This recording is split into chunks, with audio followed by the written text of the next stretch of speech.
I would say just consistency throughout the game. You know, just all 4 quarters. Playing at the top of our game. You know, at this point, that's all I can really say about it. You know what I mean? Just play in and play out, just going every down. The best that we can. You know, and not letting up or getting comfortable. You guys moved to number 2.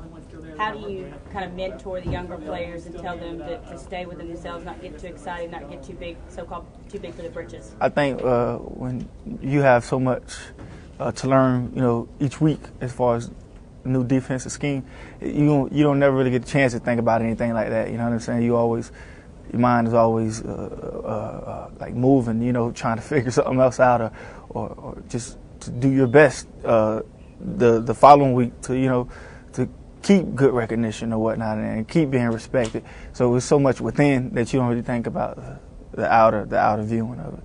Javi, is that kind of the message? The first 6 really don't matter anymore. It's the next one. Yeah, of course. It's always like that with anything you do. You always got to look towards the future, and if you're doing good, trying to sustain and maintain. And if you're not doing good, just how can you get better? You always got to look at what's ahead.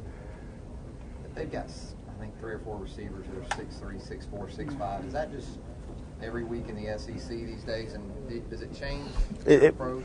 I think it don't change the approach. I mean, you always got to come with your A game, and just it's the SEC. You got. I don't think it's all the receivers in the SEC are that that size, but when they're smaller, they're way faster.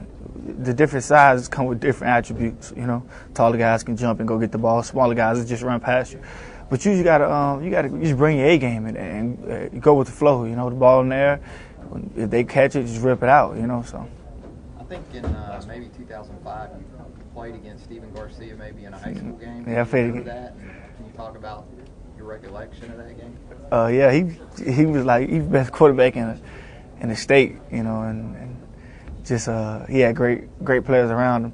He's kind of like what Tim Tebow was to the Gators as far as keeping the team together and running the ball a lot. You know what I mean? And it'll be a great game for me to come and go against him again.